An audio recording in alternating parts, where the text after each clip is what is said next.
consider our mysterious object. Now, what we know is that when you apply a force to the mysterious object, then the force can make the mysterious object to move.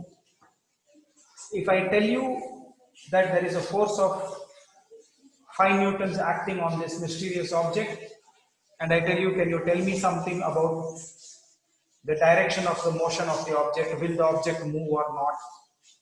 Then, according to our discussion from the previous class, you will have to tell me, we are sorry, force is a vector quantity, and when you have vector quantity, Not enough information. then you have to give us 2 pieces of information. You can put it positively. You can say, you need to give us 2 pieces of information for us to be able to answer that question. So if I'll ask you, what are those 2 pieces of information? Then you have to say that you have to tell us in what direction is the force acting and how much is the force. In other words, you have to tell us both the magnitude of the force, the quantity, which we will from henceforth call as magnitude. Okay, so quantity, direction, and so that there is no confusion about quantity, as in we can say force is also a quantity, it's a measurable quantity. So in order to not have any confusion, we also use the word magnitude. Okay, the bigness or the smallness of it. So that is what we mean by What do you mean by magnitude? The smallness or the largeness of something is called the magnitude, right? So if I say, So please, what do you compare it to? like if I say, I'm going to give an example from everyday life. I say that please pay attention to the classes when you are attending, write down notes. If you don't do these things, you do not know the magnitude of the problem that you will get into later in your academic life. So Sir, even in degree or earthquakes, Yeah, earthquakes. yeah, so the size. magnitude of the earthquake. Size. One synonym for magnitude is size. And of course, you have Google Uncle, so please Google it also and look it up. It's a nice, interesting word to add to your vocabulary. Okay. So generally speaking, from now on, I won't use the word quantity. I'll use magnitude and direction. So a vector quantity requires both magnitude and direction for us to be able to give a complete description of what happens. Okay. So can you rub size too? Sorry, yeah, size. You can rub that. Okay. So now to move on, so I say, oh, all right, sorry, I didn't give that information. A force of 5 newtons acts from this direction. Then can you tell me what is going to happen to that box? Then you can say, yes, the box will move if it is our famous, lovely, mysterious box, and also that it will move towards the right in the direction of the force, in the same direction as that of force. So you give enough information and you will get a good answer. Yeah, Singh, you wanted to ask a question? No, I thought you were asking us, will it move or not? No, that we have already dealt with yesterday, so hopefully by now you are clear about that. Okay, now if I say that I am going to apply another 5 Newton force, but I am going to apply it in the opposite direction. Okay, so then what will happen? Will there be a change in the position of the object? And of course, I have to say that equal amount of forces at the same time. Will there No, sir, it'll be No movement. They cancel stationary. out equally. stationary, right? So if you apply 5 Newton forces from either side, or basically the equal and opposite forces, then you will say no change.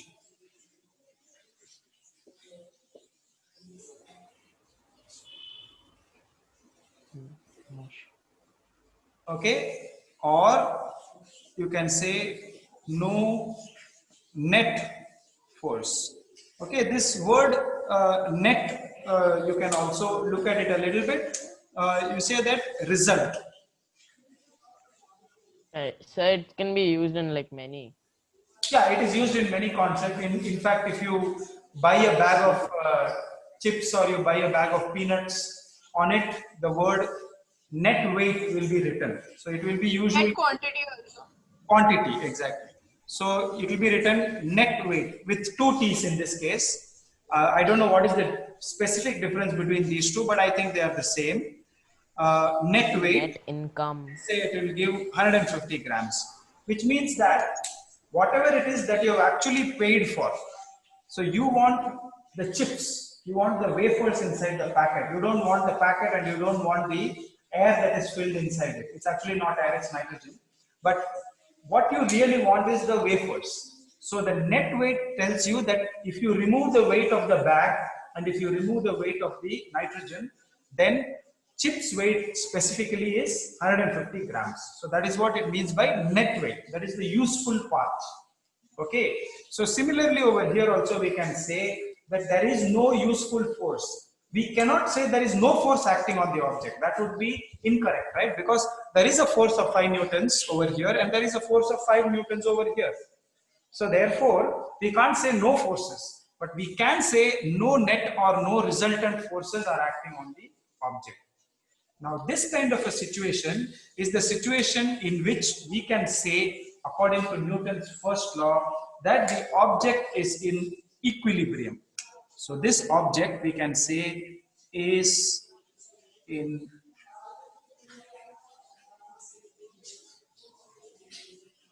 equilibrium. Okay, that means that you understand, right? Equilibrium. There is nothing which is acting on it which is going to change anything for it. It's in its most favorable position at the moment. So no change will happen. Okay. Now, in terms of the mathematics, we can easily show this because you have a 5 Newton force acting in this direction and a 5 Newton force acting in this direction. You can give one of them a positive sign and therefore the other one will automatically become negative. Now, this is also a very important concept. So please listen carefully. If you want, do you want a couple of minutes to write down notes? I can give you that. So, in order to understand mathematically how the equilibrium rule works, we can take a direction for the forces, okay? And typically, every time we do this, oh, this is a problem. Wait, the shadow. Okay, so I adjusted the lamp so there won't be a shadow there. So, we usually take the coordinate system, which you people must be familiar with, the Cartesian coordinate system, with the y and the x-axis, okay, and this part of the x-axis, right now we are not interested in the y-axis, but I just put it there so that you can recognize it. So this part of the x-axis is the positive one, and this part of the x-axis is the negative one. Okay, so we can use exactly the same coordinate system to also say which of these two forces is positive and negative. So the forces that are acting to the right, we can call it positive, and the forces that are acting to the left, we can call it negative. So which of these two forces will be positive now? 5 and to the right. This is plus or minus? Plus. Plus. So if this is plus, I hope that is clear. A, stop the hissing. And therefore this will be minus. Okay. So once we have decided that, it becomes plain and simple. If I look at all the forces that are acting in the horizontal direction, that is these two forces, I add them together. So I say plus 5 newtons and add that to this force, which is minus 5 newtons. Okay. So plus 5 minus 5 is equal to 0 newton. Okay. So that is how you can then um, define what is an equilibrium rule. You can say now that when the sum total of all forces acting on the body add up to zero, then the body is in equilibrium. The object will remain in equilibrium. Okay, so through the mathematics, we get the verbal definition, the written definition of what is an equilibrium rule. So would you like me Sir, to? can you repeat what you just said? When the sum of the forces.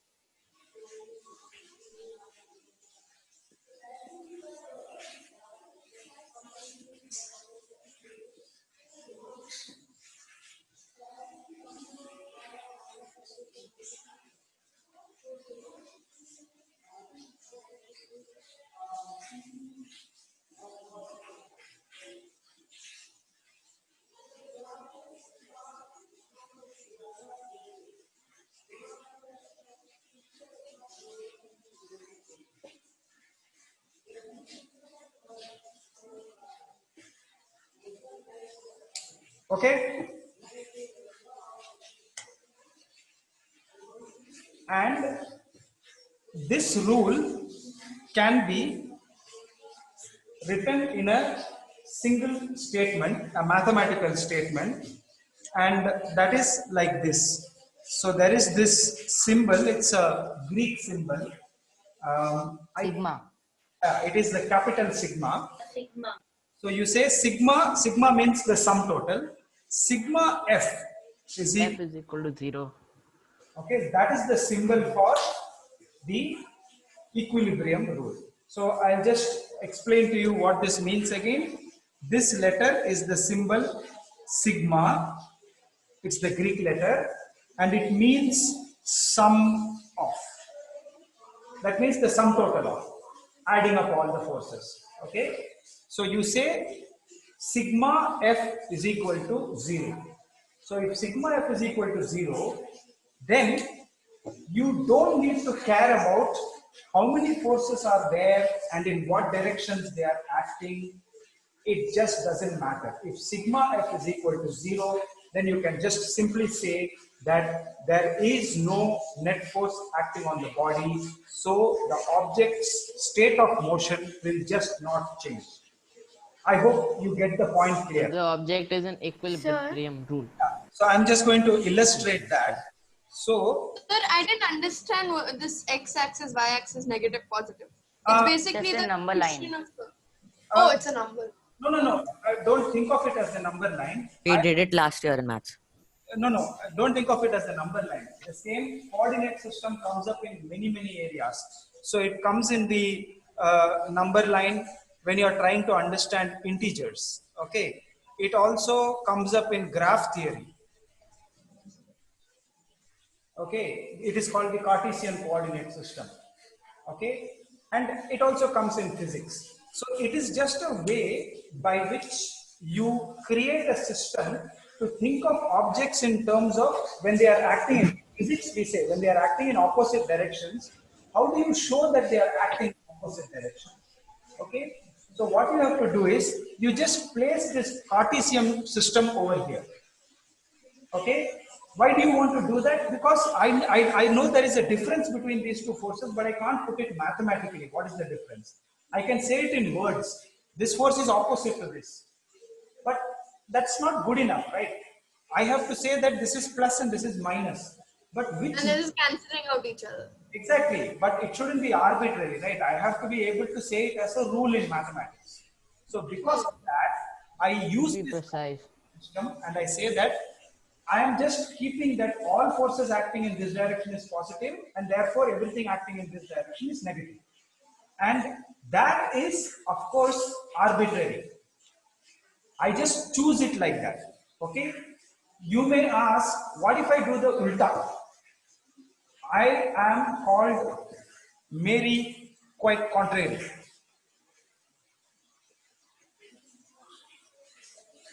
Who's that? Me. You haven't heard the poem Mary quite contrary. How does your garden with silver bells and cockle shells and pretty maids all in a row?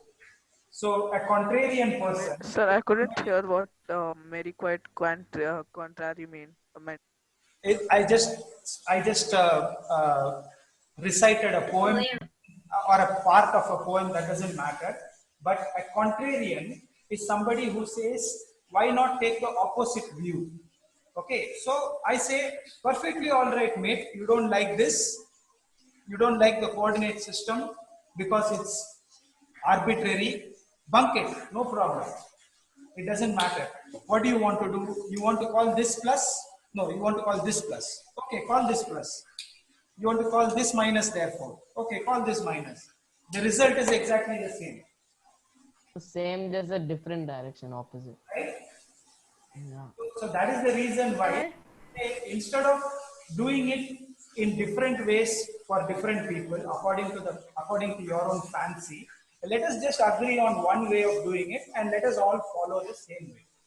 That is what is known as convention. In physics, we often get this. It is called convention. That is, everybody agrees to follow that, and then it works out fine. If you don't like it, okay, you don't need to follow the convention. You can change the convention, but you have to live with the consequences of what goes wrong or right with that. Okay, so any questions about it now? Yeah, sir. Yeah. So in this, what if there are some two forces acting, one force acting from above the thing and one from below? Then Exactly. what sign would you give that? So Because these two are plus and you have minus. a y-axis. Plus y, negative y. So anything acting upwards will be positive and anything acting downwards will be negative. But we will come to that a little bit later. Okay? Let us just deal with horizontal first. We'll come to vertical. Step by step. So Shiv here, what have you written? Sum of what in sigma? No, that is just when you say it, what sigma means is sum of. So you can have a lot of things. Like say for example, you can also say, if I have the heights of all the children in the class, so there is somebody who has a height h1, another person has a height h2, another person has a height h3. Then if I want to find out the average of your heights, actually put correctly stating, I want to find out the mean of all the heights of children in class 8, then I can say sigma h divided by, how many people are there? 38, right? 3, 38. 38. 39. So 39? Okay. 38. 38. I am not, You, it's 38. I am not included. I am not the child. What, Raju? Okay. So sigma f is equal to 38 means the sum of all the heights, h1, h2, h3, blah, blah, blah, h38, divided by 38 will give me the mean. So that is just to say that sigma, what does it mean? Sum of. So basically, this equation is sum of all forces equal to 0. Exactly. Okay. But I am emphasizing something else slightly different over here. I am emphasizing the converse of it. Okay. So whenever there is a rule, you have to look at the converse of that rule also. You have heard of converse rules, converse to theorems in mathematics? If there is a theorem, Opposite. sorry? It's like opposite. Yeah, correct, that's right. So, but in this case, you can't say quite opposite. I'll try to demonstrate that to you. So let us say that there is an object, okay? And that object is being acted upon by a force F1, another force F2, there is a force F3, there's another force F4. In fact, there is another one, F5, and there So is, why are the arrows pointing out of? it's the same thing. They can be pulling or they can be pushing. The effect is exactly the Yeah. same. Okay. There is an F5 and Sir. goes all the way to Fz. Okay. So there are so many forces that are acting on this. Now I tell you sigma F for this object is equal to 0. And I ask you the question, will this object move? No. Ah, no, it's not.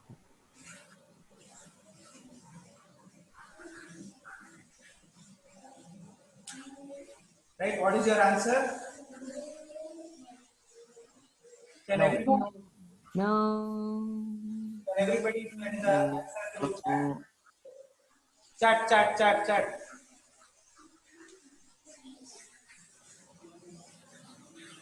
Sir, one question. Here there are 4 forces and here there are 3. Like, It's all the way till Z, but it's Oh. not represented. It's like one each side. Yeah, I don't even know how many forces are acting on it. There are Z forces acting on it. It doesn't really matter. There can be only one acting from this side, and there can be many little ones acting from this side. It doesn't matter. Once I tell you sigma F is equal to 0, that means the sum total of all of these forces, no matter how many forces are there, if it is 0, then the answer should be no. The object will not move. It won't change its position of rest or motion, but I'll come to that a little bit later. Okay, so that is what I mean by the converse. If the forces cancel out, then if sigma F is equal to 0, then if sigma F is equal to 0, that means that all the forces cancel out.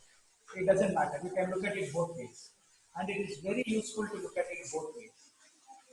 Okay, so there isn't anybody who said yes. So I guess that's a concept that is very clear in everybody's minds now. So with that, that's a success, sir. it's a success. Yes, it's a successful instruction. I can be proud of myself. Okay, so with that, we come to the end of the equilibrium of forces in terms of forces, multiple forces acting on an object. We will take up some other similar ideas about the equilibrium rule. Namely, if there are forces that, in this case, they are all acting in the same line. What if there are forces that are not acting in the same line? Of course, it is always possible there are two forces acting like this. Maybe one is pushing this way and another is pulling upwards. Then what happens? So that part of it we will see in the next class.